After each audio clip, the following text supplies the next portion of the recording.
अब आ गई होगी आवाज़। हाँ, अब आवाज़ आ गई होगी, अब कहीं भी कोई समस्या नहीं है। तो आप सभी का स्वागत है 11 बजे की सीरीज में। थोड़ा सा नेट प्रॉब्लम हो गया था तो इस वजह से।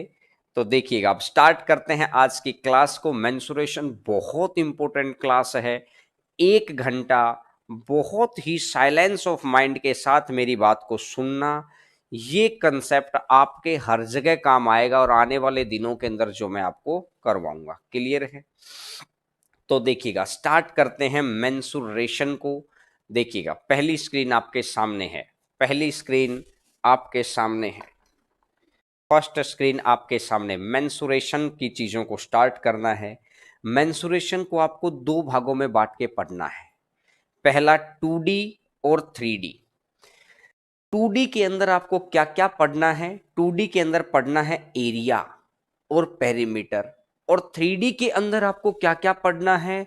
Volume and surface area. Hindi और इंग्लिश के अंदर मैंने अलग अलग तरीके से लिखवा दिया है कि 2D के अंदर आपको क्या चीज पढ़नी है और 3D के अंदर आपको क्या चीज पढ़नी है। क्लियर है बात सभी बच्चों को? देखिएगा नेक्स्ट स्क्रीन।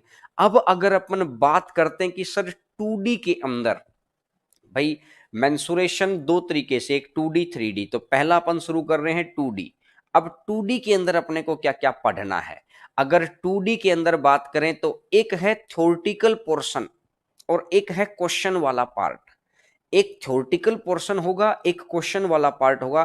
थ्योरेटिकल पोर्शन से रिजल्ट बनेंगे काफी सारे, वो सारी चीजें मैं आपको यहां पर बना बना के दिखाऊंगा कि थ्योरेटिकल पोर्शन से काफी सारे रिजल्ट्स बनेंगे।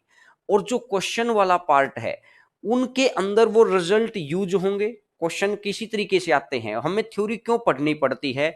क्योंकि जो रिजल्ट वहां से बने वो यहां पर यूज होगा। जो रिजल्ट यहां से बने वो यहां पर यूज होगा। दूसरा, जो कंसेप्चुअल बेस्ड क्वेश्चंस होंगे, कुछ कंसेप्ट होंगे जो हम सिर्फ क्वेश्चन के अंदर ही सीखेंगे। और तीसरा होगा हमारा छायांकित भाग वाला एरिया, यानी कि शेडेड पोर्शन वाला एरिया। ये 3 भागों के क्वेश्चन आपके अलग अलग एग्जाम्स के अंदर पूछे जाते हैं। हर क्वेश्चन के, हर एग्जाम के क्वेश्चंस को हम डिस्कस करेंगे। लेकिन आज जो है, पहले स्क्वायर के बारे में सारी बातें जान लें, फिर स्क्वायर के क्वेश्चंस, फिर रेक्टेंगल के बारे में जानेंगे, फिर रेक्टेंगल के क्वेश्चंस, फिर पैरेललोग्राम के बारे में जानेंगे, फिर पैरेललोग्राम के क्वेश्चंस। क्लियर है मेरी बात? बहुत अच्छे से चलिएगा। अब बात को लास्ट में आके मैं दूसरे बारे में बताऊंगा। अभी सिर्फ हम लोग मैथ की बात करेंगे। नेक्स्ट स्क्रीन आपके सामने कि सर अब ये तो भी पता चल गया कि मेरे को थ्योरेटिकल पोर्शन भी कुछ पढ़ना है और कुछ मेरे को क्वेश्चन के अंदर ज्यादा चीजें पढ़नी है, थ्योरी के अंदर कुछ रिजल्ट्स हमको देखने हैं। अब बात करते हैं कि मेंसुरेशन को कैसे पढ़ना है। मेंसुरेशन 2D की अगर मैं बात करता हूं तो 3 भाग होते हैं। सबसे पहला ट्रायंगल, क्वाड्रिलेटरल और सर्कल, यानी त्रिभुज, चतुर्भुज और वृत्त। क्लियर है? अब त्रिभुज हमको 2 भागों में बांट के दे रखा है।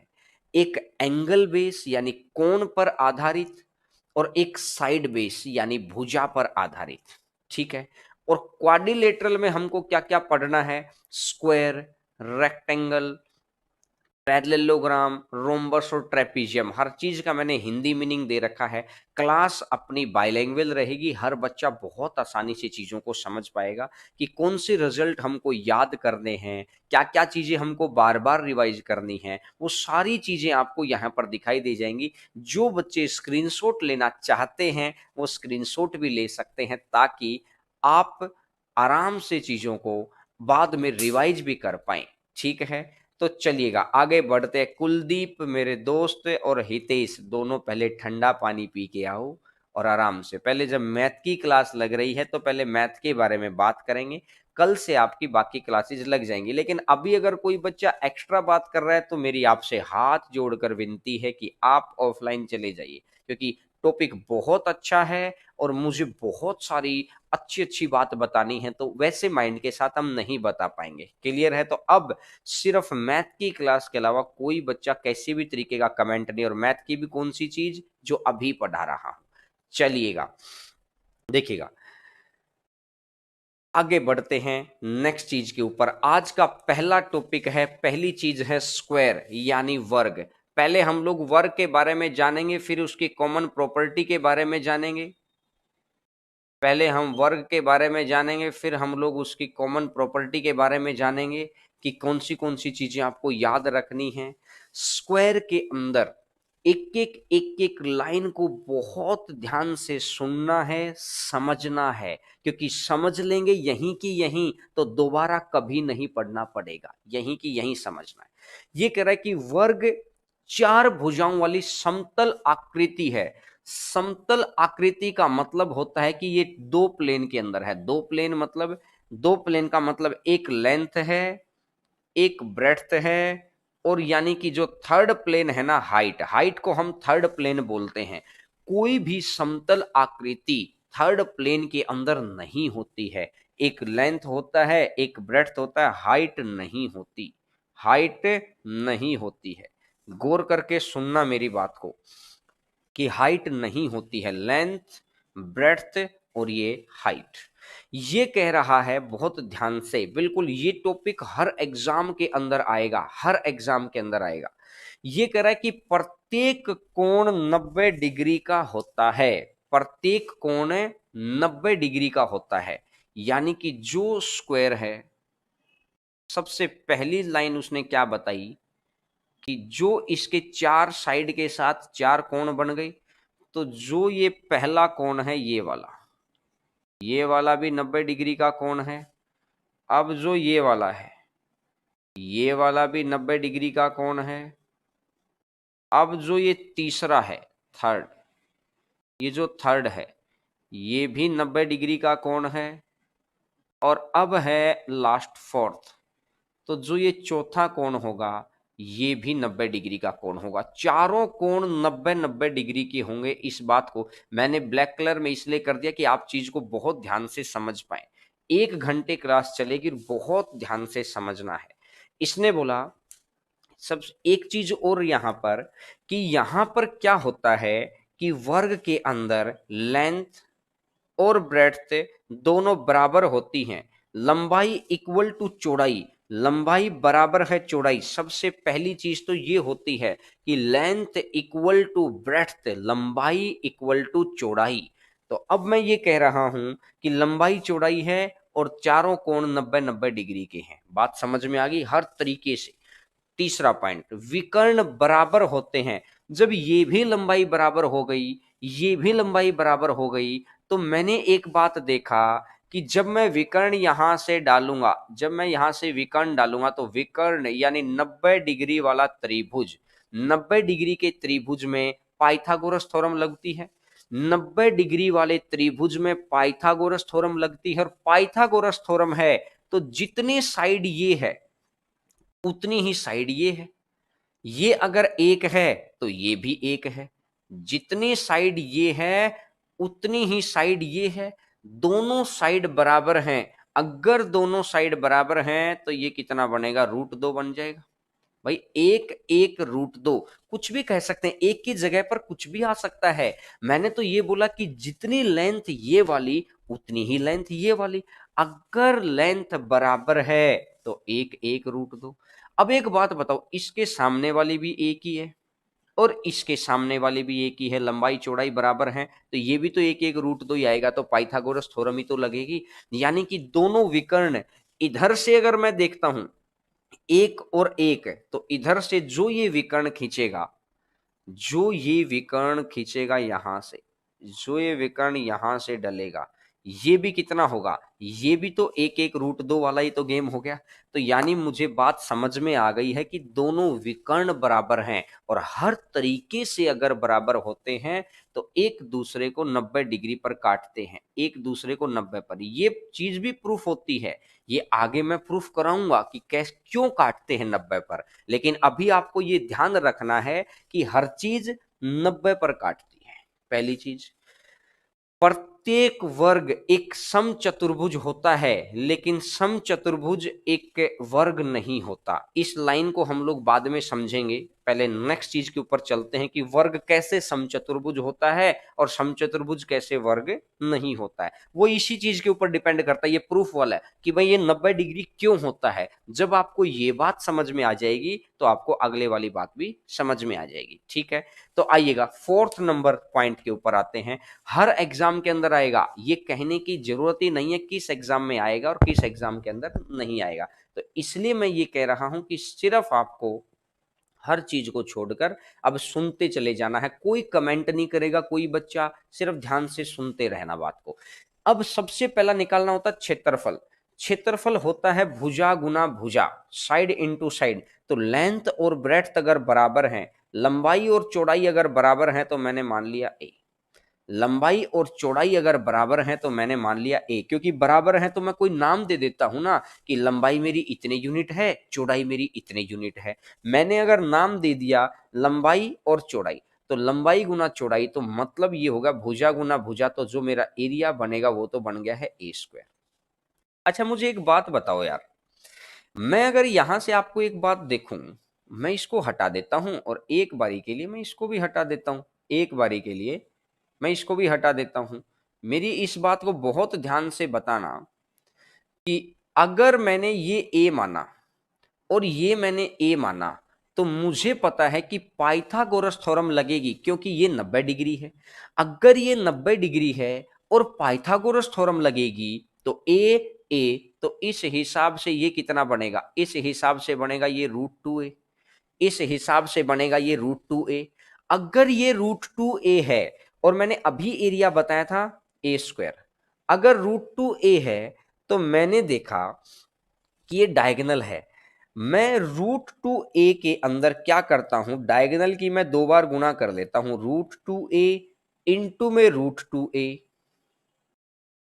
और अगर मैं इसको 2 से भाग दे दूं, अगर मैं इसको 2 से भाग दे दूं, बोला सर क्यों दिया है, अभी मैं क्यों का जवाब बाद में दूंगा, पहले मेरी बात को सुनना। अगर मैं डायगोनल की 2 बार गुणा कर दूं, √2a गुणा में √2a, √2 से √2 ये 2 कट गया, तो क्या ये ए स्क्वायर बच गया और मेरा एरिया ए स्क्वायर ही तो था। तो मुझे इस बात की समझ आ गई कि मेरे को अगर डायगोनल दे रखा हो तो क्या करना है, डायगोनल का स्क्वायर कर दो।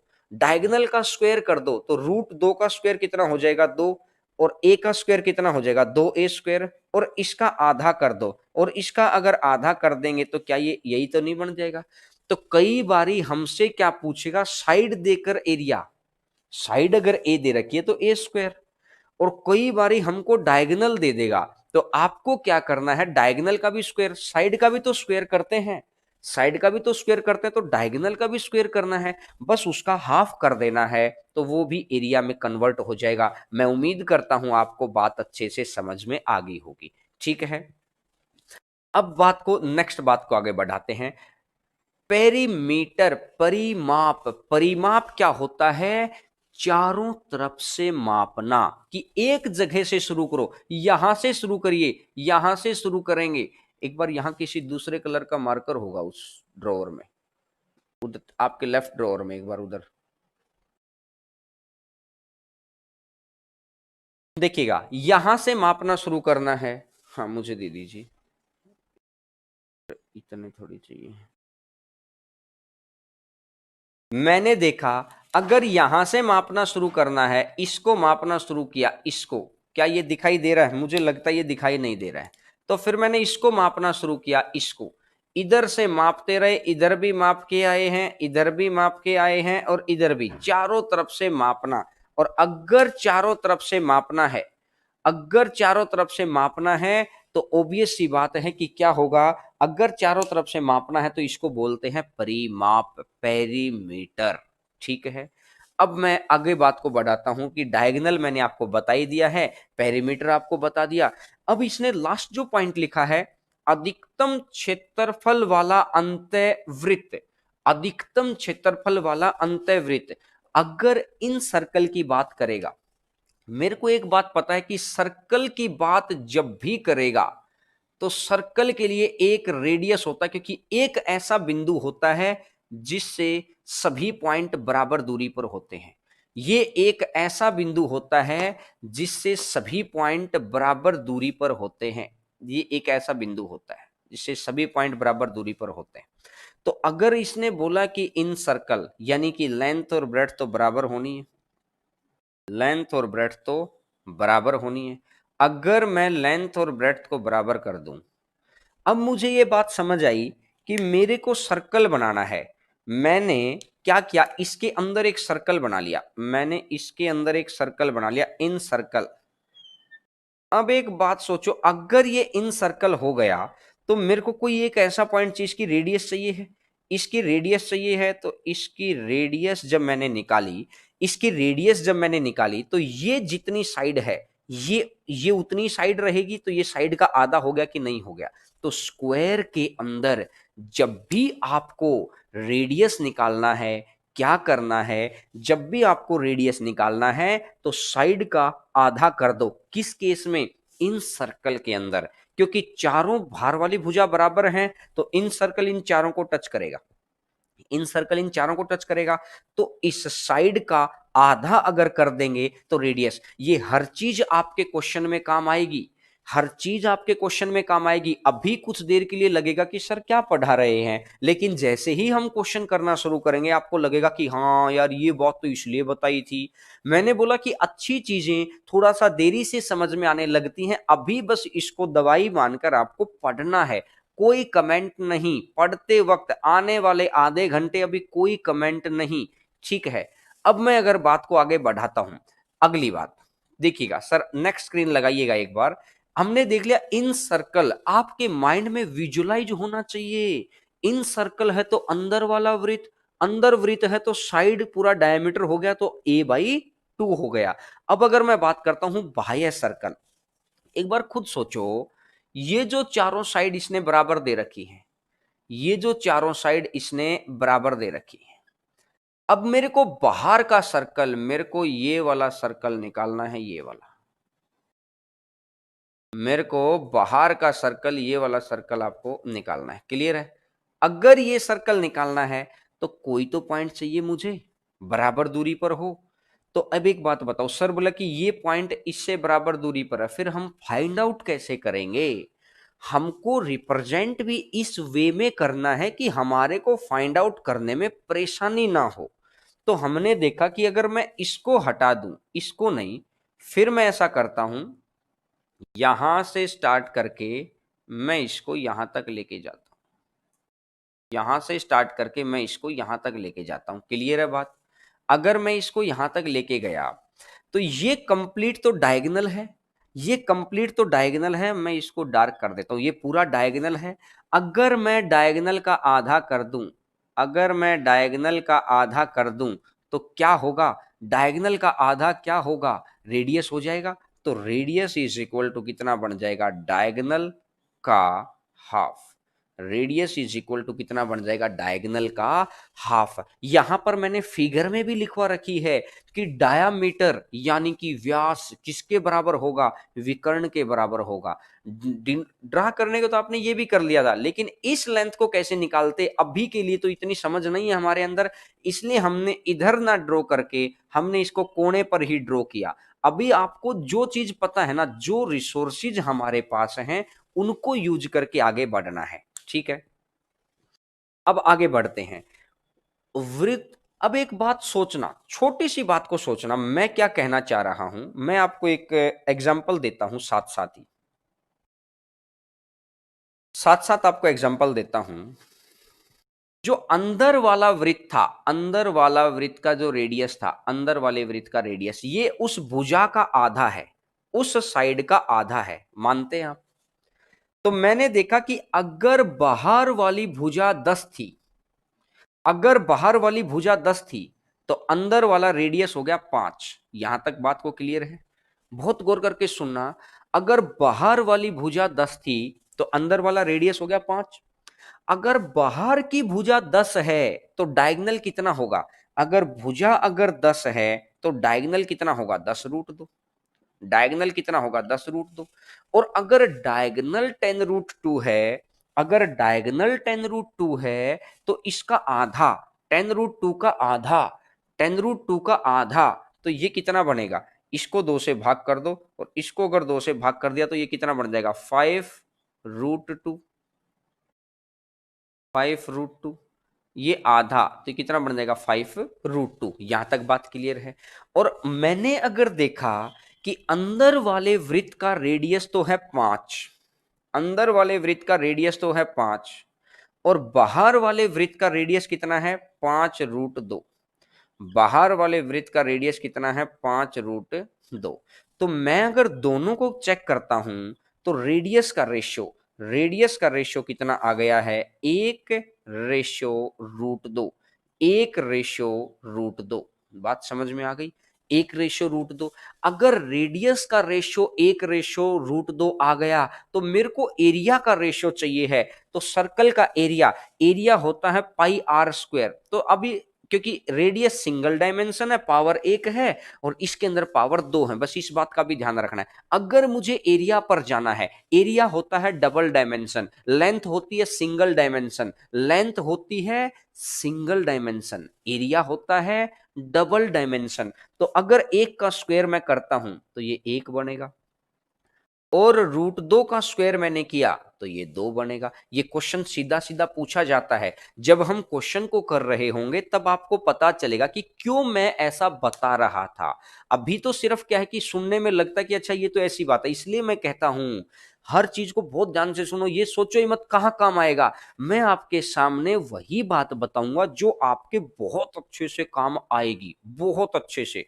तो मैंने देखा कि अगर रेडियस 1/√2 है तो साइड का रेशियो भी तो वही था, साइड का रेशियो भी वही था तो रेडियस का रेशियो भी वही आया। तो इसका मतलब मेरा एरिया का रेशियो, अंदर वाले सर्कल का एरिया अगर 1 होगा तो बाहर वाले सर्कल का एरिया 2 होगा। क्या मेरी बात आप सभी बच्चों तक पहुंच पा रही है?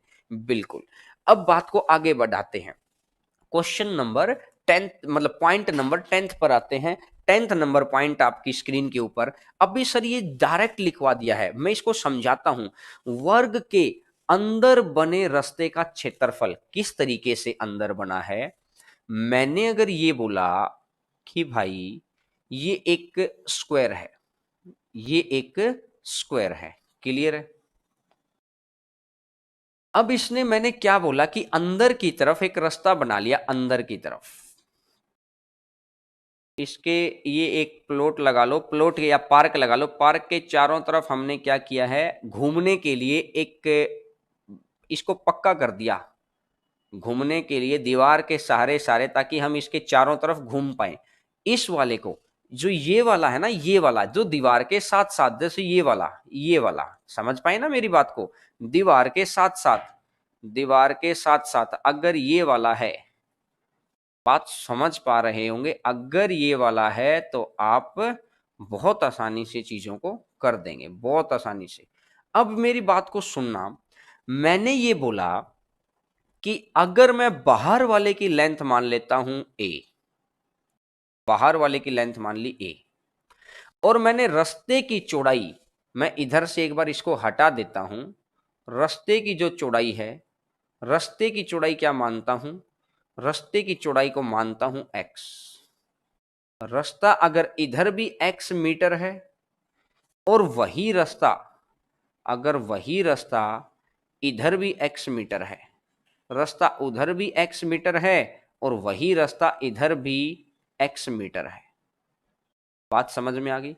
उधर भी x मीटर है, इधर भी x मीटर है, तो जो अंदर वाला वृत्त होगा, तो बाहर का एरिया कितना आ गया, बाहर का एरिया तो आ गया है a², में से अंदर वाले इस शेडिड का एरिया घटा देंगे, नहीं शेडिड कह रहा हूं, ये विदाउट शेडिड वाला घटा देंगे, तो क्या ये शेडिड का बच जाएगा।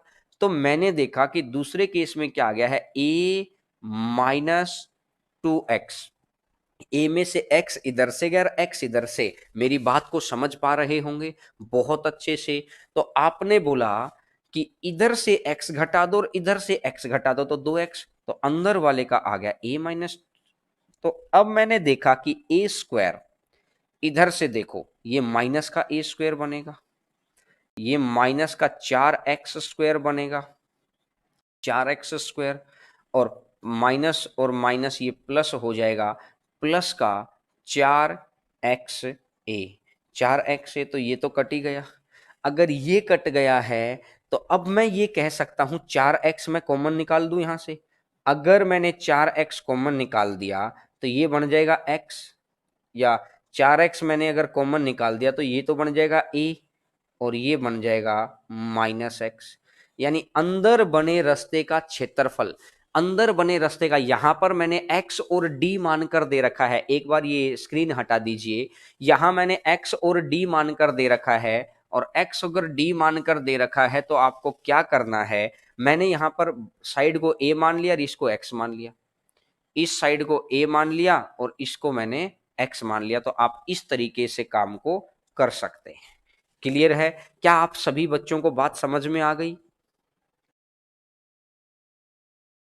तो मैंने देखा बाहर वाले में से अंदर वाले का एरिया घटा दिया, तो इस तरीके से आप निकाल सकते हैं। ये क्वेश्चन कैसे पूछता है, कई बारी वो क्वेश्चन ऐसे पूछता है, हमको याद भी रहना चाहिए वैसे, कि एरिया है, जो सड़क है, सड़क तो चारों साइडों को टच करेगी तो 4, और अब क्या करना है कि भुजा में से सड़क वाली चौड़ाई घटा दो, भुजा में से सड़क वाली चौड़ाई घटा दो। वो क्वेश्चन को कैसे पूछता है, वो ऐसे क्वेश्चन पूछता है कि एक वर्ग है और वर्ग की भुजा दे रखी है 20, इसके अंदर 3 मीटर चौड़ा रास्ता बनाया गया, इसके चारों तरफ 3 मीटर चौड़ा रास्ता बनाया गया।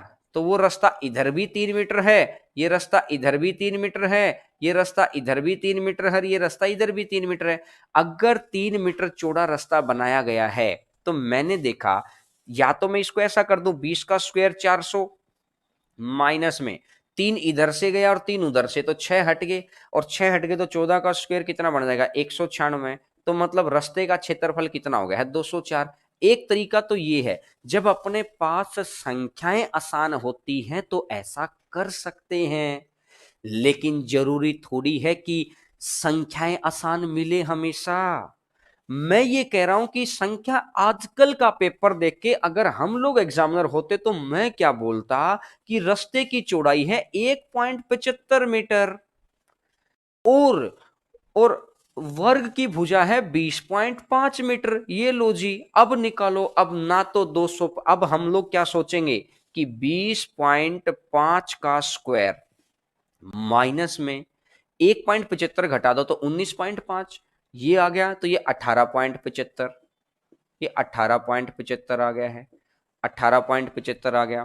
तो 5 इधर घट गया तो 1.5 और घटाना है, तो 1.5 और घटा 18.50 आएगा ना। पहले तो 5 घटा दिया तो 25, ये ठीक है। अब इसका स्क्वायर माइनस इसका स्क्वायर इक्वल टू एरिया। अब एक बात सोचो, खुद सोचो यार, क्या इसको कर पाएंगे? क्या इसको कर पाएंगे क्या? अभी मैंने आपको यही तो बता रहा हूं कि मेरे भाई, मैं आपको बिल्कुल बेसिक से पढ़ा रहा हूं। पढ़ने के बाद अगर एक भी क्वेश्चन किसी भी एग्जाम का, एसएससी का, एनटीपीसी का, सीडीएस का, कोई क्वेश्चन नहीं रहेगा, लेकिन आपको थोड़ा सा मेरे साथ पेशेंस के साथ पढ़ना पड़ेगा। अब आपको दिखाई देगा कि थोड़ा सा दिक्कत में आ गए। अब दिक्कत को खत्म करने के लिए ही तो ये बताया है मैंने, दिक्कत को खत्म करने के लिए तो यही तो बताया है। मैंने बोला कि जो सड़क बनेगी चारों तरफ, आपके कमरे के चारों तरफ, तो मतलब चारों भुजाओं पर वो सड़क है, याद करने के लिए। अब वर्ग की भुजा ज्यादा, तो ज्यादा में से कम का माइनस करना, वर्ग की भुजा ज्यादा है इसमें से, ये लो जी, वर्ग की भुजा ज्यादा है इसमें से। बात समझ में आ रही है? मैंने ये बोला कि अगर मैं आपको थोड़ी सी मुश्किल चीज दे दूं कि ये है 20.5 और सड़क है 1 पॉइंट, चलो मैं मान लेता हूं सड़क है 1.75, ठीक है। तो 4 गुना 1.75 एक्स, यानी कि 20.5 माइनस में 1.75, तो ये 18.75, 18.75। 4 एकम 4 है, और 75 की मैं 4 बार गुना करूंगा तो 3 बनेगा, तो ये 7 आ गया है, ये 7 आ गया। और 18 से 3/4, 18 से 3/4 करूंगा तो ये 75/4 आ गया है। और इसको अगर मैं देखूंगा तो 7×5 = 35 बचेगा 3, 49 और 3 52, तो ये आ जाएगा 525/4। अब आपको लगता, अगर जिस बच्चे को डायरेक्ट पता है इस बात का, वो सीधा बता सकते हैं। और जिसको अगर डायरेक्टली नहीं पता है, जो बात को सुनना पसंद नहीं करता, उसके लिए थोड़ी सी समस्या हो सकती है। लेकिन मैं उम्मीद करता हूं कि आप इस चीज को समझ गए होगे कि क्यों मैंने आपको ये डायरेक्टली बताया था। बात क्लियर हो गई? चलिएगा आगे बढ़ें। देखिएगा नेक्स्ट चीज के ऊपर आगे बढ़ते हैं। नेक्स्ट क्वेश्चन, मतलब नेक्स्ट पॉइंट। अब तक तो था अंदर वाला एरिया, अब तक तो था अंदर वाला एरिया, अब मुझे दिखाना है बाहर वाला एरिया, कि बाहर वाला एरिया कैसे चलेगा। देखिएगा, अब तक तो है अंदर वाला, अब मुझे दिखाना है बाहर वाला एरिया। तो बाहर वाले एरिया के लिए वर्ग के बाहर बने रास्ते का क्षेत्रफल अगर बाहर बनना है तो चारों भुजाओं पर है, और a प्लस एक्स, यहां पर मैंने d मान रखा है, बस वहां पर a करना है। बात समझ में आ गई कि जो जो मेरा ये स्क्वायर है, इसके बाहर की तरफ बनाना है, इसके बाहर की तरफ बनाना है, इसके बाहर की तरफ बनाना है, आउटसाइड में। अगर इसके आउटसाइड में बनाना है, अगर इसके आउटसाइड में बनाना है, तो यानी कि जो एरिया होगा, जो ये सड़क है, इन चारों के चारों भुजाओं को ही तो टच करेगी। जो सड़क है इन चारों भुजाओं को ही तो टच करेगी भाई। अगर चारों भुजाओं को टच करेगी तो 4x, और दोनों को जोड़ दो। अगर बाहर है तो दोनों को जोड़ दो, और अंदर है तो दोनों को घटा दो। बड़े में से छोटा घटाओ, क्यों? क्योंकि एरिया कभी भी नेगेटिव नहीं होता, इसलिए बड़े में से छोटा घटाना है। एरिया कभी नेगेटिव नहीं होता है। बात आपको समझ में आ गई होगी, बिल्कुल। अब इसने बोला कि बीचों बीच बने रास्ते का, अगला पॉइंट क्या है कि बीचों बीच बने रास्ते का क्षेत्रफल।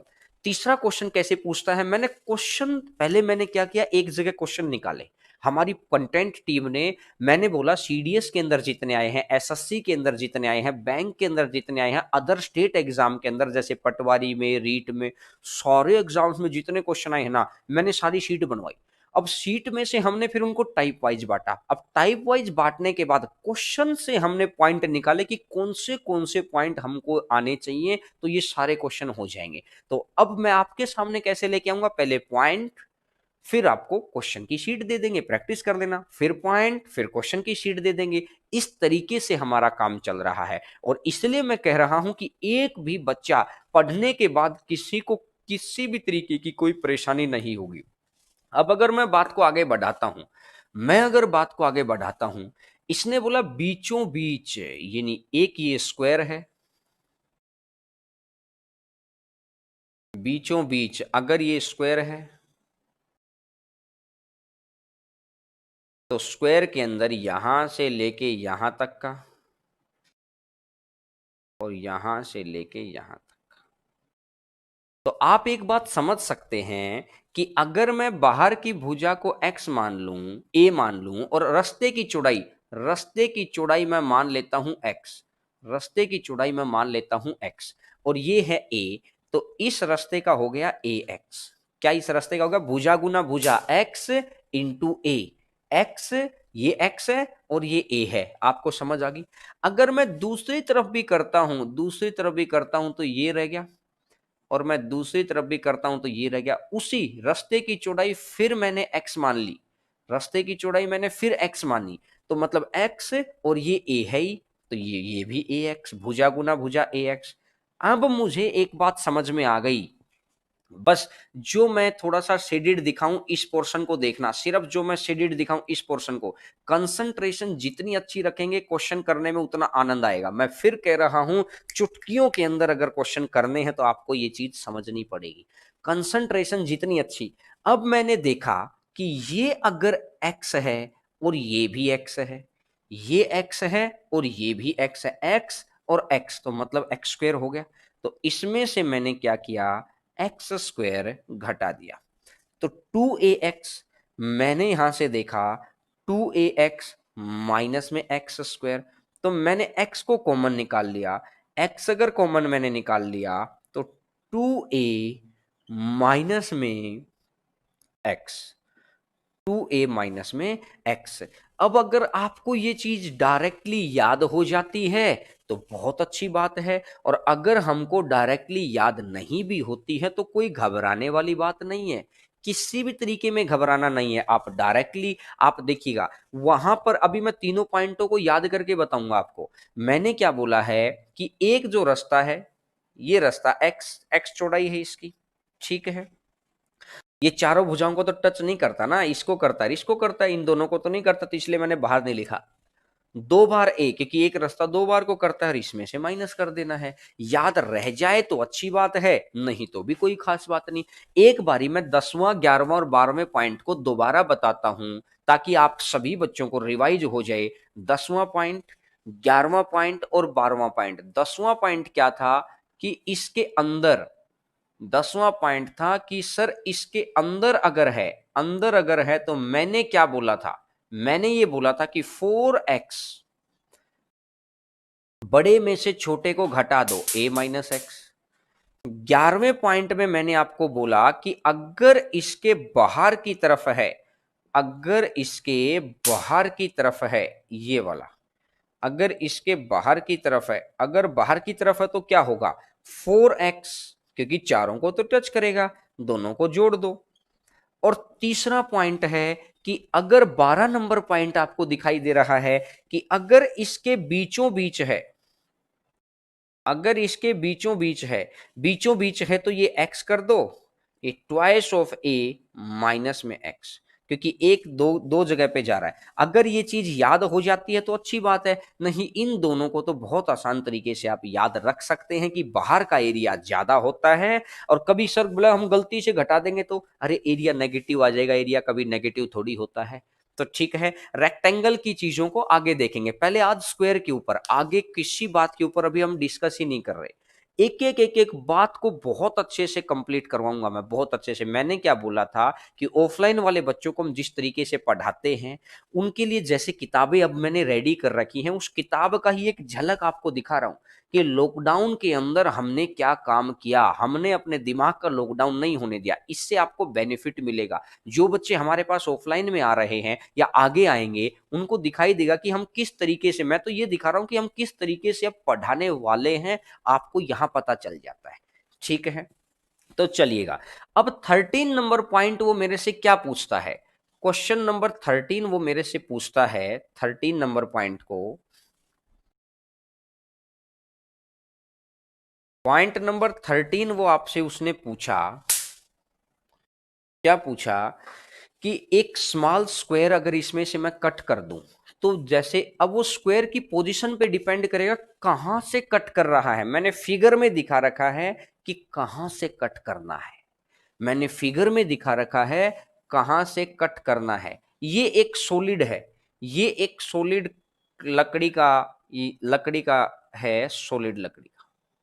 ठीक है, अब इसने मेरे को बोला कि ये दे रखा है ए, ये भी दे रखा है ए, सभी तरफ ए है। अगर मैंने एक कट कर दिया, यहां से इसको कट कर दिया, यहां से इसको कट कर दिया, ये जगह बन गई, तो एक तो ये हट गया ना, अरे ये हट गया।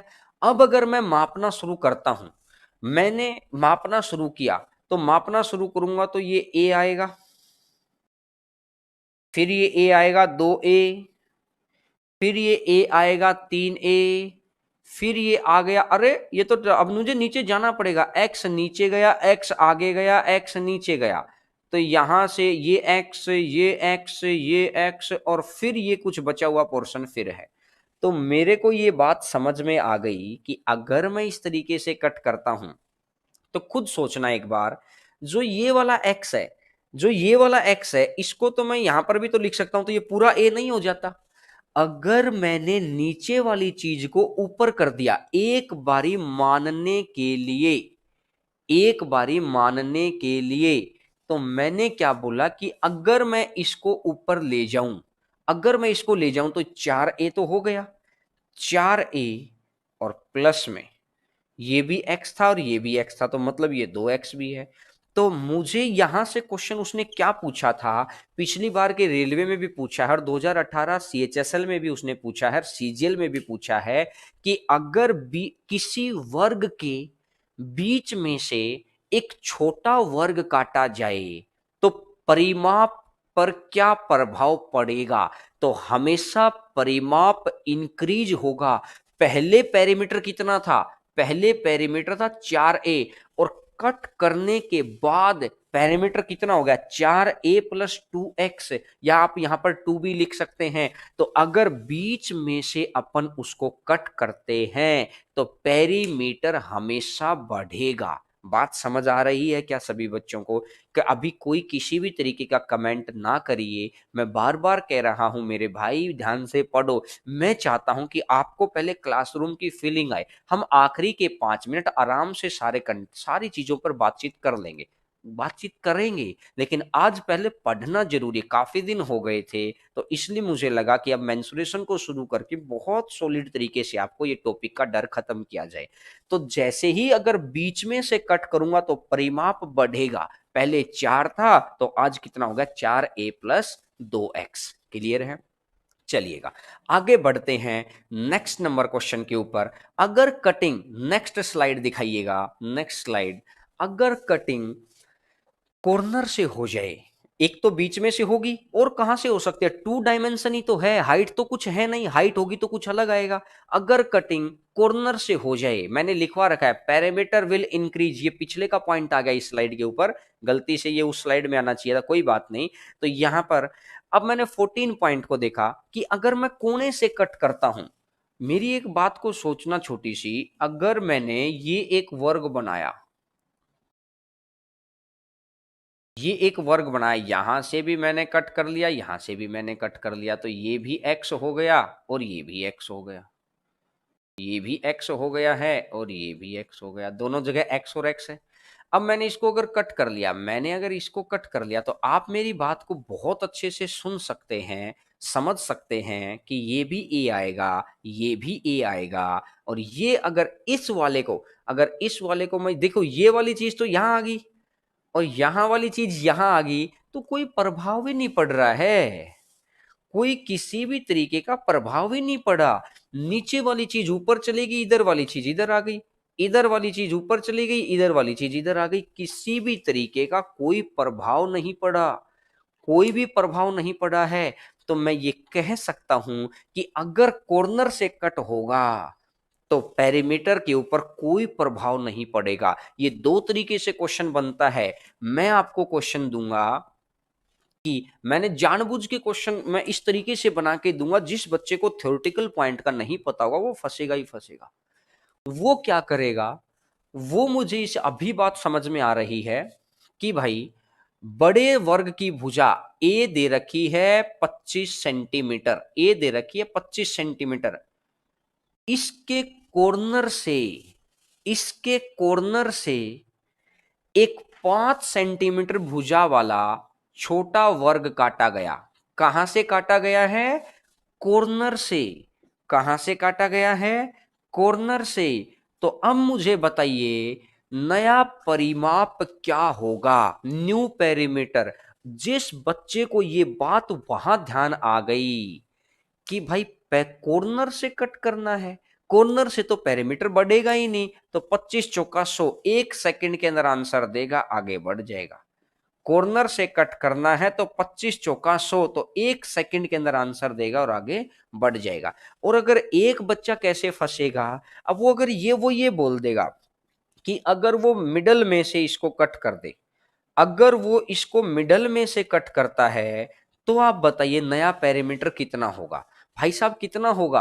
25 चौका 100 प्लस में 2 गुना 5 10, 110 हो गया। और एक बच्चा वहां डायग्राम बनाएगा, आपने जैसे ही डायग्राम बनाया आप रेस से बाहर हो गई, ये आपको नहीं पता चला, आपने जैसे ही डायग्राम बनाया आप रेस से बाहर। लेकिन अगर आपको रेस के अंदर रहना है तो मैं इस तरीके से पढ़ना पड़ता है कि हर क्वेश्चन को एक पॉइंट पे ले आओ और उसके बाद आगे बढ़ जाओ। क्लियर है? अब मैं आगे बढ़ता हूं नेक्स्ट नंबर चीज के ऊपर। आज की क्लास उन बच्चों के लिए ज्यादा इंपॉर्टेंट है जो सीरियस कैंडिडेट हैं। सीरियस क्योंकि बनना तो हर कोई चाहता है सीरियस, लेकिन है कितने सीरियस बात उसके ऊपर है। अब बनना तो, सिलेक्शन लेना तो हर कोई चाहता है, लेकिन सिलेक्शन के लिए मेहनत कौन कितनी करना चाहता है, ये क्लास उस बच्चे के लिए है। ठीक है?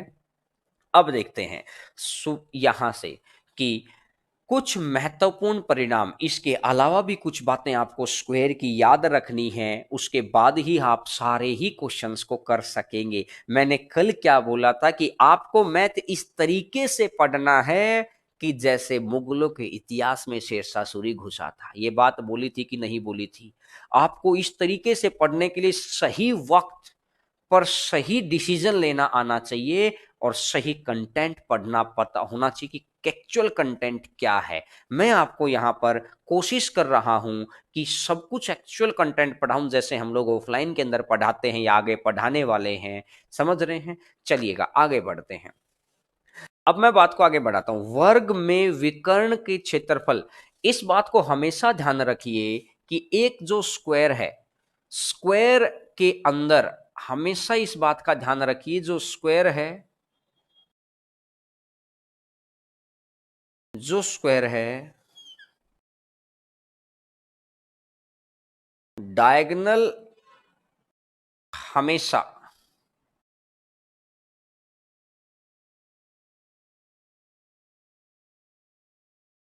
अगर स्क्वायर के अंदर अपन ध्यान रखेंगे कि डायगोनल हमेशा दो बराबर भागों में बांटेगा, क्योंकि एक बात बताओ, ये भी एक है, ये भी एक है, तो ये कितना होगा? √2 होगा।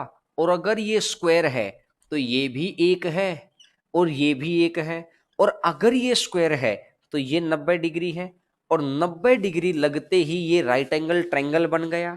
और राइट एंगल ट्रायंगल अगर बन गया तो इस ट्रायंगल का एरिया, इस ट्रायंगल का एरिया, ये वाली A B C, triangle A B C का एरिया, ट्रायंगल एबीसी का एरिया।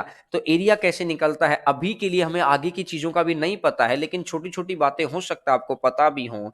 राइट एंगल ट्रायंगल का एरिया होता है half of base into height, base into height, base into height. तो एक गुना एक तो कितना बन जाएगा? आधा बन जाएगा।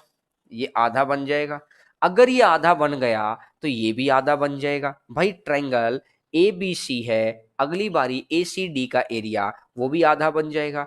तो मुझे एक बात बताओ, और वर्ग का एरिया कितना है? भुजा गुना भुजा, साइड का तो एक है, पूरे का। मैं यही तो कह रहा हूं कि त्रिभुज एबीसी का एरिया पूरे का आधा होगा, तभी तो डायगोनल ने आधा आधा बांट दिया। मैं भी तो यही कह रहा था। इस बात को अपन प्रूफ करके देख लें, चाहे इससे सिमिलरिटी से, या आपने न्यूमेरिकली वैल्यू लेकर इसको पुट कर दिया है कि मैंने एक एक माना, एक का स्क्वायर एक, तो एरिया इसका, इस कंप्लीट का एरिया तो एक हो गया। अगर मैं इसको देखता हूं तो मैंने यहां से देखा, इसको देखते ही half of base into height half आ गया। अरे पूरे का आधा, पूरे का आधा कैसे बना? इसका मतलब आधा इधर रहा होगा तो आधा इधर रहा होगा, तो मतलब इन दोनों को बांटता कौन है? इन दोनों को बांटता कौन है? ये डायगोनली तो बांटता है। तो ये बात आ गई है कि डायगोनल हमेशा आधे में बांटता है। बात क्लियर हो गई। आगे बढ़ते हैं सिक्स्थ नंबर पॉइंट पर। सिक्स्थ नंबर, ये सिक्स कह रहा हूं, सेकंड नंबर पॉइंट पर। ये कुछ इंपॉर्टेंट पॉइंट्स हैं, मैंने हर चीज आपको टाइप करा के दे दी है। किताब हमारी किस तरीके से रेडी हो रखी है आप देख सकते हैं। ठीक है। सेकंड, सेकंड नंबर पॉइंट, दोनों विकर्ण क्षेत्रफल को 4 बराबर भागों में। अरे ये तो वो पुराने पॉइंट के ऊपर ही बात कर गया, ये तो पुराने पॉइंट के ऊपर ही बात कर गया। आपको ये याद है कि वर्ग 90 डिग्री, ये एक डायगोनल था, ये एक डायगोनल था, ये भी 90-90 डिग्री पर कट करेंगे, ये भी 90-90 पर कट करेंगे। अगर ये 90-90 पर कट करेंगे तो ऑब्वियस सी बात है, और बिल्कुल मिड पॉइंट पर कट करेंगे, क्योंकि सब कुछ बराबर है, सब कुछ बराबर है। यहां पाइथागोरस थ्योरम भी लगती है, यहां पर स्क्वायर की प्रॉपर्टी भी काम करती है। जब सब कुछ बराबर होता है, तो सब कुछ अगर बराबर है तो आप खुद देखो, इस ट्रायंगल का एरिया आधा होगा और इस ट्रायंगल का एरिया आधा होगा, तो ये फिर इसके मिड पॉइंट पे जाके मिल गया, ये इसके मिड पॉइंट पे जाके मिल गया, और ये मिड पॉइंट पे जाके मिल गया है, तो ये भी एक हो जाएगा, ये भी एक और ये भी एक। ये तो राइट एंगल ट्रायंगल की प्रॉपर्टी है। राइट एंगल ट्रायंगल की क्या प्रॉपर्टी है कि अगर ये दो भुजाएं बराबर हों, तो अगर यहां से सामने वाली भुजा के मिड पॉइंट को अगर अपन टच कर दें, ये मिड पॉइंट को, अगर सामने वाली भुजा के मिड पॉइंट को अगर अपन टच कर दें, सामने वाली भुजा के मिड पॉइंट को अगर अपन टच करते हैं, तो मुझे इतनी सी बात समझ में आ रही है, अगर हम मिड पॉइंट को टच करते हैं तो ये आधा आधा, यानी कि बिल्कुल ये एरिया को आधा बांट देगा, आधा इसको बांट देगा और आधा, बिल्कुल समझ रहे हैं चीजों को।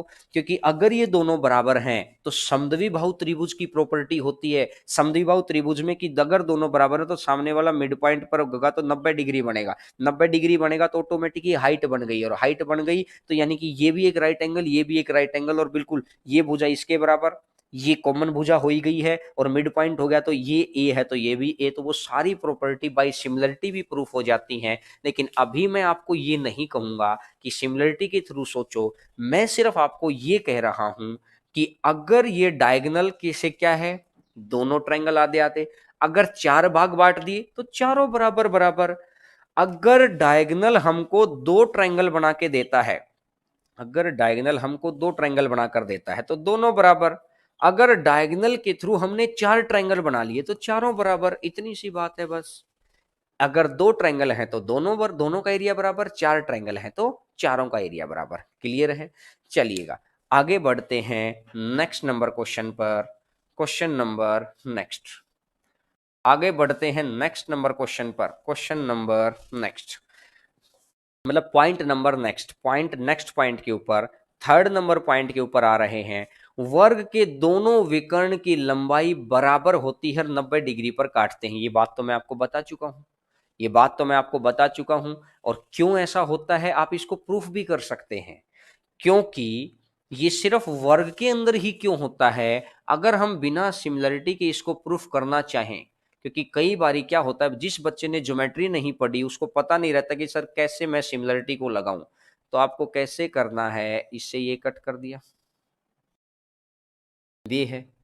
एक बात बताओ, अगर ये मैंने क्या बोला, ये अगर एक है, चलो इसको थोड़ा सा बड़ी संख्या मान लो, चलो एक ही मान लो, ये अगर एक है और ये भी अगर एक है, तो जो ये पूरा बनेगा ये √2 बनेगा, ये जो पूरा बनेगा ये √2 बनेगा, और दोनों इसके मिड पॉइंट पर टच करते हैं तो √2 का आधा तो 1/√2 बन गया, और ये भी √2 का आधा, ये भी 1/√2, और 90 डिग्री है। 90 डिग्री तभी तो प्रूफ हो जाएगा अगर ये पाइथागोरस ट्रिपलेट बन गया तो, अगर ये पाइथागोरस ट्रिपलेट है तो 1/√2 का स्क्वायर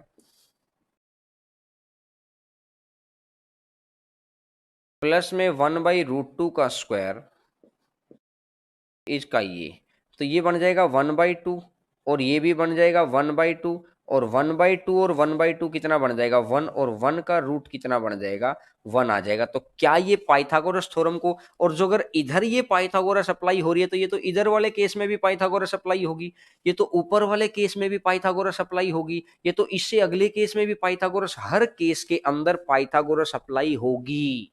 और हर केस में अगर पाइथागोरस अप्लाई हो रही है, हर केस के अंदर अगर पाइथागोरस अप्लाई हो रही है तो आपको इस बात का ध्यान रखना है, कौन सी बात का ध्यान रखना है, कि ये मिड पॉइंट पर भी होंगे और 90 डिग्री पर भी होंगे। क्लियर है? चलिएगा चौथे नंबर पॉइंट पर आते हैं, फोर्थ नंबर पॉइंट पर आते हैं। देखिए कुछ बच्चे, मैं फिर कह रहा हूं कि जब सोने चांदी मिल रहे हो ना, तो उस वक्त भी लोहे की बात करते हैं।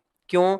सर पूरा करा रहा हूं, पूरा करा देना, वो कमेंट में आपका माइंड डिस्टर्ब हो रहा है, आप मेरी बात को पूरा तरीके से नहीं सुनेंगे तो आगे क्वेश्चंस 2-2 3-3 बार समझने पड़ेंगे। इसलिए मैंने बोला था कि आधे पौने 1 घंटे के लिए अभी कमेंट मत करो, अभी पहले पढ़ाई करो, पढ़ाई करने के बाद आप कितने ही कमेंट कर लेना यार।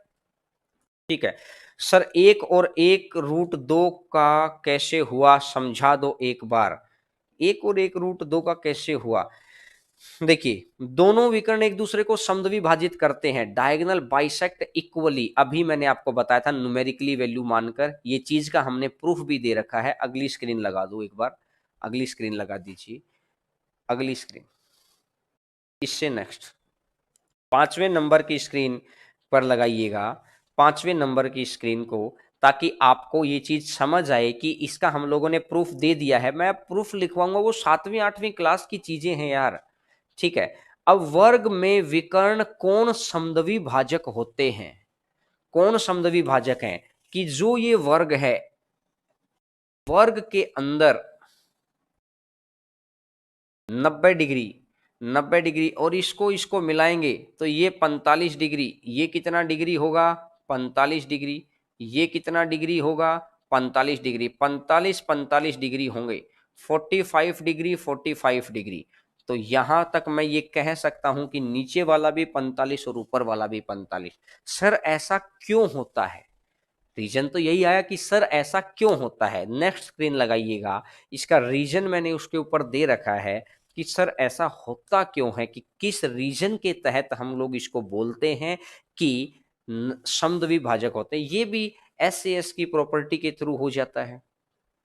ठीक है, अच्छा वो रीजन लास्ट में दे रखे हैं ये। अच्छा, अब देखिएगा वर्ग के अंदर ये पॉइंट को, कि अगर कोई भी एक बिंदु है, कोई भी बिंदु दे रखा है, तो अब तक मैंने क्या बोला, अब तक मैंने ये बोला था कि अगर डायगोनल, यानी इसको इधर कर दो, इसको इधर कर दो डायगोनल, तो ये बराबर बराबर एरिया हो गया कि नहीं हो गया? एक ये हो गया, एक ये हो गया, एक ये हो गया और एक ये हो गया, बराबर बराबर हो गया। अब ये कह रहा है कि इसी पॉइंट को वो ऐसे और अच्छे से रिप्रेजेंट कर रहा है। कैसे? कि अगर मान ले कोई पॉइंट है, यहां पॉइंट मानने का मतलब मैंने क्या बोला है, यहां पॉइंट मानने का मतलब है कि बराबर मिड पॉइंट पे नहीं है, तो यहां से यहां तक और यहां से यहां तक, यहां से यहां तक और यहां से यहां तक, तो आमने सामने, आमने सामने। तो A1 और A3, जैसे ऊपर वाला A1 है तो इसके सामने, इसके सामने A3, साथ नहीं, साथ नहीं, साथ में लड़ाई हो सकती है। ये A2 है तो इसके सामने, इसके सामने, आमने सामने के दोनों कोण, यानी A1 का जो एरिया है और A3 का जो एरिया है, प्लस में, प्लस कह रहा हूं बराबर हो जाएगा, बराबर हो जाएगा किसका? A2 का जो एरिया है और A4 का जो एरिया है, A2 का जो एरिया है और A4 का एरिया है। तो यानी कि यहां तो सारे ही बराबर थे क्योंकि बिल्कुल स्ट्रेट लाइनें खींची हुई थी। अब यहां पर स्ट्रेट लाइनें नहीं है ना, क्योंकि ये लंबी हो गई, ये छोटी हो गई, क्योंकि ये वाली सारी साइडें बराबर थी इस केस में तो। लेकिन इस केस के अंदर सारी लाइनें बराबर नहीं है, इसलिए मैं ये कह सकता हूं, तो इसलिए मैं ये कह सकता हूं कि A1 और A3 और A2 और A4। क्लियर हो गई बात सभी को? क्या सभी बच्चों को क्लियर है? नेक्स्ट नंबर पॉइंट पे आइएगा, क्वेश्चन पॉइंट नंबर 7। हम लोगों ने बहुत अच्छे तरीके से काम कर करके एक एक बात को तैयार किया है कि आप इसको कैसे करेंगे। एक एक बात को तैयार किया गया है कि आप इसको कैसे करेंगे। ठीक है, आइएगा पॉइंट नंबर, अब अगर वही चीज मैंने फिर वही बोला, डायगोनल को पूरा करवाया गया है, इसके थ्रू डायगोनल को पूरा करवाया गया। एक पॉइंट ले लो, चलो ये ले लिया मैंने, तो मैं इसी के हिसाब से देता हूं। एक ए है, एक बी है, एक सी है, एक डी है, मैंने इसी के हिसाब से ले लिया। अगर मैंने इसके हिसाब से ले लिया तो इनको दोनों को मिला लिया, इन दोनों को मिला लिया, तो डायगोनल कितना होता है? ए सी, डायगोनल होता है ए सी। तो आपको क्या करना है, ओ से ए तक और डायगोनली ओ से सी तक, डायगोनल को जोड़ दो, ओ से ए तक, ओ से सी तक, ओ से डी तक, और साथ में जोड़ दीजिए ओ से बी तक। डायगोनली, जैसे डायगोनल इसमें कहां कहां बनेगा? बी और डी पे बनेगा ना, तो ओ से बी, एक एक साथ डी चला जाओ, बी चला जाओ। ए से सी बनेगा ना, ए से सी बनेगा ना, ओ से ए चले जाओ और ओ से सी चले जाओ, ओ से ए चले जाओ, रो से सी चले जाओ। इस तरीके से आपको देख सकते हैं डायगनली, एरिया भी आमने सामने, पॉइंट भी आमने सामने, आमने सामने, डायगनली पॉइंट आमने सामने ही तो होते हैं, तो एरिया भी आमने सामने वाला, पॉइंट भी आमने सामने वाला, और उनका एरिया का जोड़ था तो इसको यहाँ पे स्क्वायर करके जोड़ना है, स्क्वायर करके जोड़ना है। क्लियर हो गई बात सभी को? ठीक है, तो चलिएगा आगे बढ़ते हैं क्वेश्चन नंबर 8 के ऊपर, 8वां नंबर पॉइंट, क्वेश्चन नंबर 8, 8वां नंबर पॉइंट के ऊपर, 8th नंबर पॉइंट के ऊपर आइएगा कि 8th नंबर पॉइंट क्या कह रहा है। ये चीज मैंने यहां प्रूफ करके लिख रखी है। प्रूफ करके अगर आप किसी बच्चे को ऐसे देखना कि सर ऐसा क्यों हुआ, तो मैंने लिखवा दिया है प्रूफ करके कि आप इसका स्क्रीनशॉट ले सकते हैं, ताकि आप बाद में देखना चाहें तो देख सकते हैं। और अगर आप डायरेक्टली रिजल्ट याद रखना चाहते हैं, मैंने बोला था कि फायदा तो डायरेक्ट रिजल्ट में ही रहेगा भाई। क्योंकि अगर सीधा क्वेश्चन आएगा तो वहां इतनी चीजों को प्रूफ करेंगे, इतनी देर में तो गई गाड़ी गई भैंस पानी में।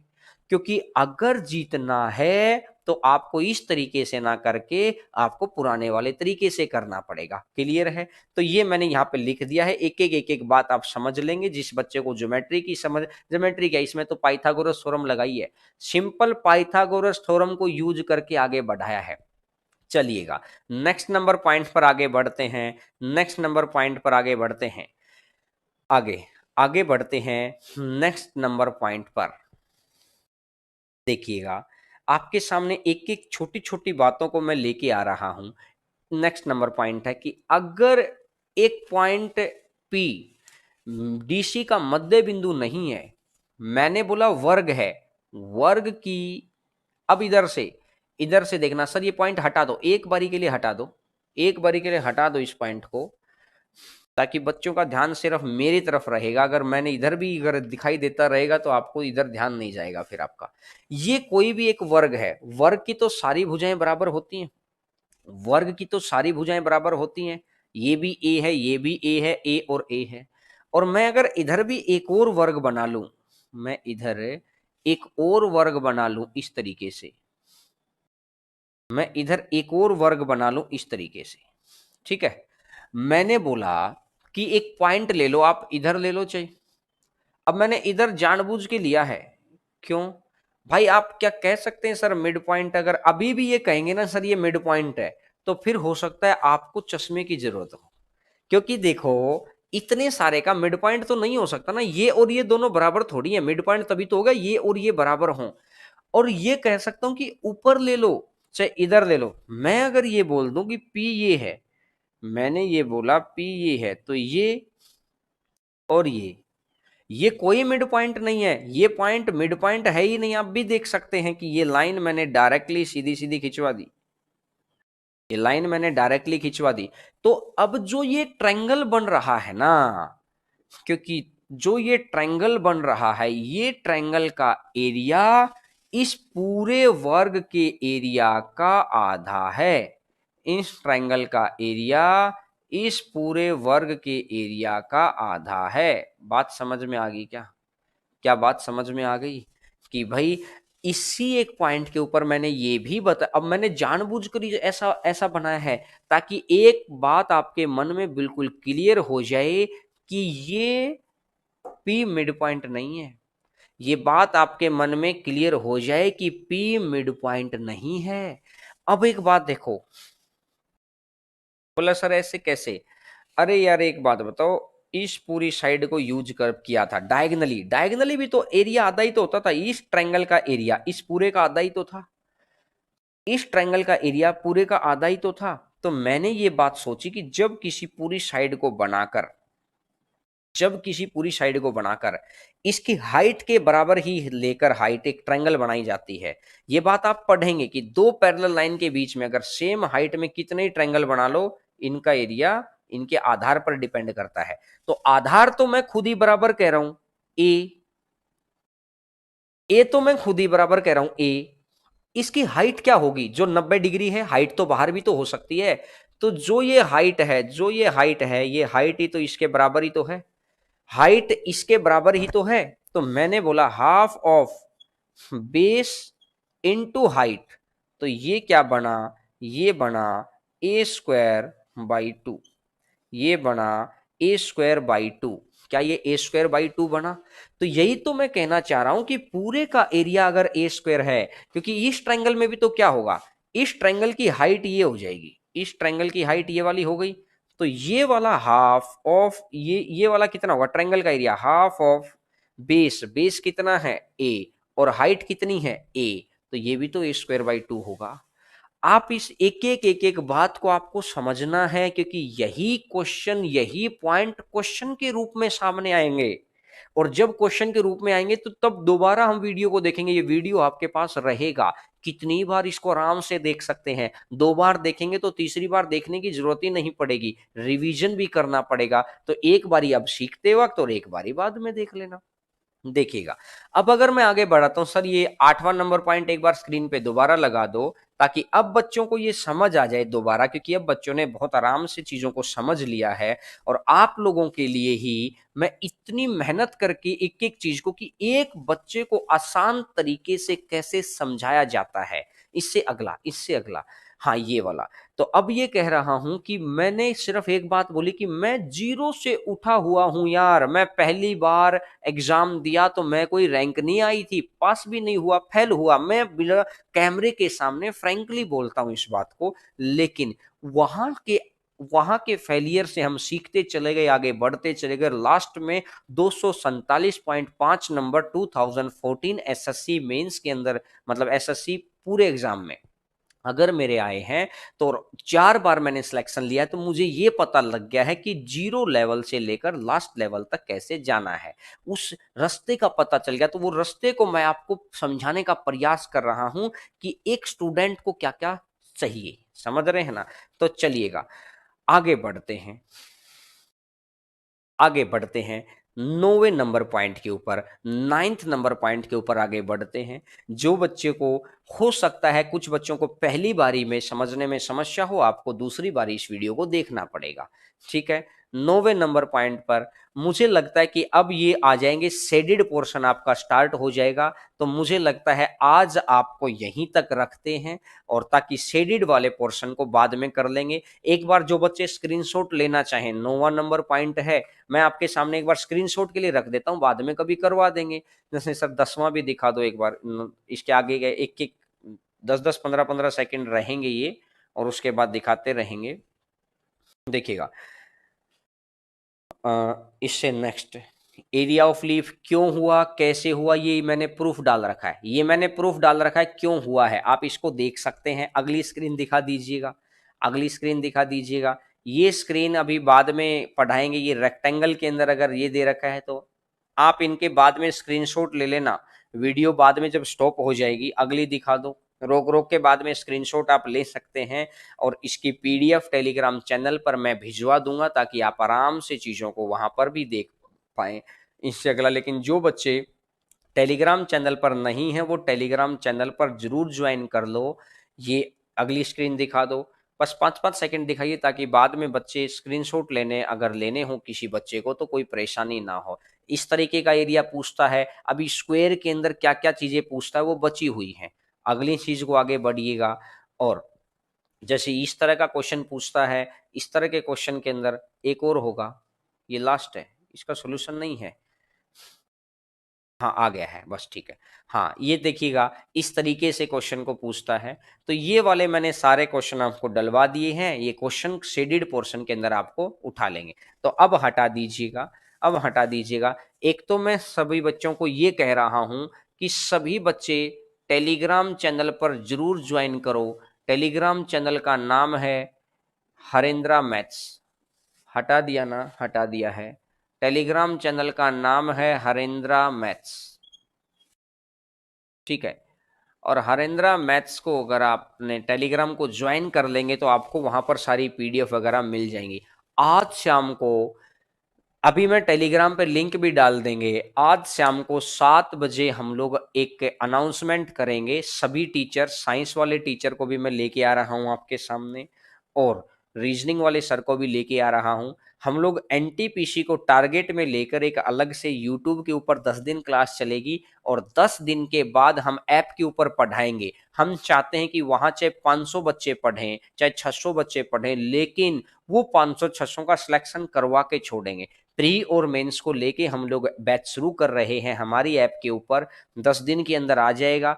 10 दिन तक आपकी क्लास यूट्यूब पे चलेगी। 1 घंटा मैथ, 1 घंटा रीजनिंग, 1 घंटा साइंस। और फिर ऐप के ऊपर क्या क्या फैसिलिटी रहेंगी, कैसे कैसे रहेगा, वो सारी चीजें हम लोग आपको शाम को इवनिंग में 7 PM पर, इवनिंग में 7 बजे हम लोग आपको बता देंगे सारी चीजें। 7 PM पर, 7 बजे, 7 बजे अपने ही चैनल पर। आज ही डेट क्या है? आज 7 तारीख ही है, तो 7 सितंबर 7 बजे, 7 सितंबर 2020 को 7 बजे एनटीपीसी को लेकर बहुत बड़ी हम लोग बातें आपको बताने वाले हैं। तो आज शाम को, ठीक है, उसके अंदर मैथ की क्लासेस रहेंगी, उसके अंदर आपकी रीजनिंग की क्लासेस रहेंगी और उसके अंदर आपकी साइंस की क्लासेस रहेंगी। क्योंकि आप ये मान के चलो कि एनटीपीसी में कैसे आपको सिलेक्शन लेना है, कैसे पढ़ना है, वो चीज़ें और ऐप के ऊपर बहुत नॉमिनल फी के अंदर हम लोग चीज़ों को लेके आएंगे। तो चलिएगा, आप सभी का बहुत बहुत धन्यवाद। मैं उम्मीद करता हूं आज की क्लास आपको बड़ा मजा आया होगा, और अगर आपको लगे कि यार आपके लिए मेहनत की है तो वीडियो को दूसरे बच्चों को, एटलीस्ट आप एक बच्चा 5 बच्चों को शेयर कर देना कि भाई एक बारी स्क्वायर का टॉपिक यहां से पढ़ के देखो, कुछ बच जाए तो कहना। तो इतना अगर आप करते हैं तो हम लोगों के अंदर मोटिवेशन आ जाता है कि आप हमारी बात को मानते हैं, तो हमारा भी मन करता है कि जो मेहनत हम ऑफलाइन में करते हैं वो आपके साथ भी हम यहाँ पर करें। तो एक बच्चा इसको अपनी जिम्मेदारी, ये नहीं कि मैं नहीं करूंगा, बल्कि किए का कर्म होता है, आप करना चाहें तो कर सकते हैं, कोई प्रेशर भी नहीं है। लेकिन अच्छा अगर लगेगा तो हो सकता है कि आगे भी हम लोग इन चीजों को कंटिन्यू करते रहें। तो चलिएगा, बहुत बहुत धन्यवाद आप सभी बच्चों का। खुश रहिए, स्वस्थ रहिए। आज शाम को 7 बजे भी मुलाकात होगी 7 सितंबर को, और कल फिर 11 बजे इसी वक्त, इसी समय, इसी जगह, इसी प्लेटफॉर्म पर फिर मुलाकात होगी। Thank you.